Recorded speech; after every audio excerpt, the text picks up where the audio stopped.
For most of human history, that scene was death. Then it became surgery. Then it became routine. Now, for the last generation of patients, it is becoming something else entirely.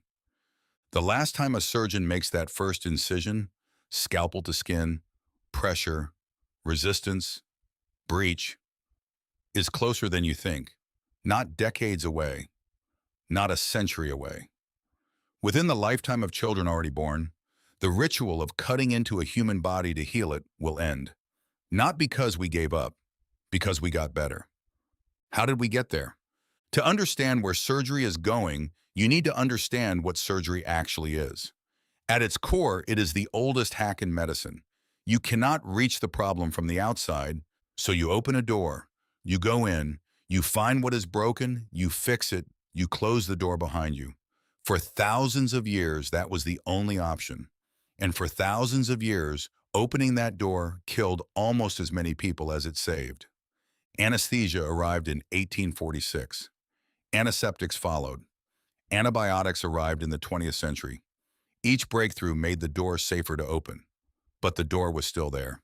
And every time a surgeon crossed that threshold, the body paid a price. Blood loss, infection, weeks of recovery, sometimes years. Today, that price is still being paid by millions of patients every year. But two parallel revolutions are quietly converging, and together they are building a future where the door disappears entirely. The first revolution is already visible if you know where to look. Robotic surgery. You have probably heard of the Da Vinci surgical system.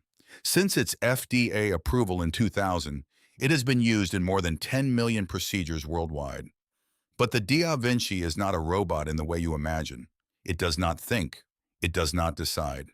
It is an extension of a surgeon's hands, translating large human movements into tiny, precise ones, reducing tremor, increasing range of motion.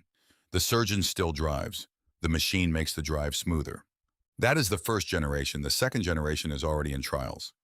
At University College London, researchers are developing the STAR system, Smart Tissue Autonomous Robot, a surgical platform that can perform soft tissue procedures without a human guiding each movement. In 2022, STAR performed intestinal anastomosis, the reconnection of severed intestine, autonomously with better consistency than human surgeons in a controlled study. The research team, led by Axel Krieger at Johns Hopkins, published those results in Science Robotics. Not theoretical, not a simulation. A robot operating on living tissue, producing outcomes that matched or exceeded the human standard. That is the NEO, the prototype in a relevant environment. Now project it forward 50 years. By 2075, surgical robots will not be exceptions in the operating room. They will be the operating room. The role of the human surgeon will have shifted entirely. From the one holding the blade to the one interpreting data, authorizing decisions, monitoring edge cases. The physical act of cutting will be automated. Every incision will be calculated to the micron. Every blood vessel will be avoided before it is encountered, mapped in advance by imaging that currently does not exist, but is already being built. That imaging is the second revolution. Right now, MRI and CT scanning give surgeons a map of your body before they operate. A good map, but a static one. It does not update in real time. It cannot tell a surgeon, mid-procedure, that a vessel has shifted 2 millimeters to the left, or that a tumor has a hidden feeder artery lurking behind it. Companies like Intraoperative Imaging Group and the surgical division of Siemens Healthineers are developing intraoperative MRI systems, live imaging that runs during a procedure, not before it. Combined with AI-assisted analysis, this means a future surgeon, robotic or human, could operate with perfect real-time visibility. No guessing, no surprises. The map updates as the territory changes. But even that is not the end of the story, because the deepest transformation is not about sharper blades or smarter robots. It is about not needing to open the body at all. At Stanford, researchers have been developing focused ultrasound systems capable of destroying tumors from outside the body with no incision, no recovery ward, no anesthesia beyond mild sedation. High-intensity focused ultrasound, or HIFU, converges multiple beams of sound at a single point inside the body, raising the temperature at that exact spot to lethal heat while leaving the surrounding tissue untouched. The FDA has approved it for prostate cancer, uterine fibroids, essential tremor. The clinical pipeline is expanding every year. Meanwhile, nanomedicine is moving from journals into early human trials. Nanoparticles engineered to seek out cancer cells and deliver chemotherapy directly to them, bypassing the systemic toxicity that makes traditional chemotherapy so devastating, are in phase 1 and phase 2 trials at institutions including MIT, MD Anderson Cancer Center, and the University of Toronto. The particles are not yet reliable enough for widespread use, but in 2026, they exist. They work in controlled conditions. The gap between controlled conditions and clinical practice narrows every decade. By 2085, the convergence of autonomous surgical robotics, real-time intraoperative imaging, focused energy ablation, and targeted nanomedicine will have made most of what we call surgery today look like what we now call bloodletting. So let's walk through what a procedure might look like in 2080. You are diagnosed with a liver tumor, not by a doctor examining you with a stethoscope, but by a routine blood panel interpreted by an AI that flagged a biomarker pattern 2 years before you felt any symptom. You are called in for a confirmation scan. The scan takes 11 minutes.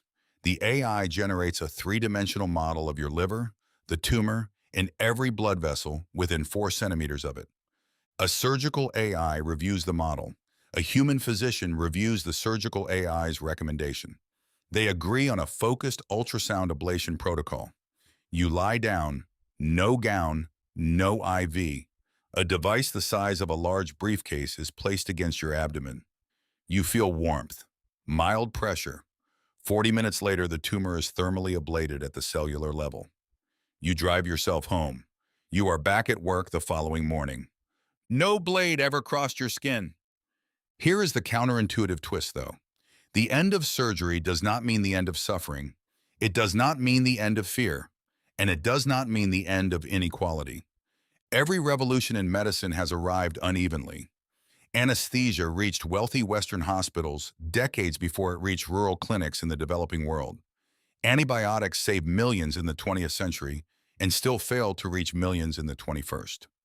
When focused ultrasound ablation becomes standard care in Zurich and Singapore and Boston, it will not automatically become standard care in Kinshasa or rural Indonesia or an underfunded hospital in the American South.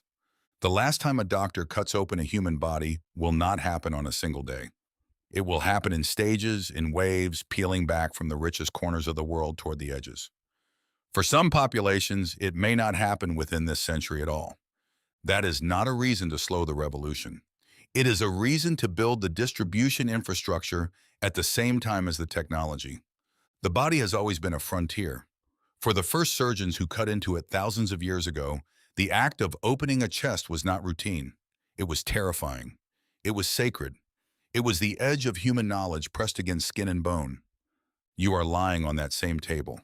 The bright lights overhead, the masked figure standing over you. But in 2080, the mask belongs to a technician, not a surgeon.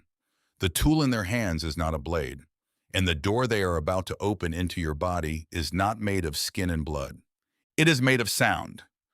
So the question for you is this: if a machine can perform surgery more precisely than any human hand will ever manage, at what point does the surgeon become the riskier option? That is not a rhetorical question. I want your answer in the comments. And if you want to keep asking questions like this one, subscribe. Vavier 2080. See you in the next one.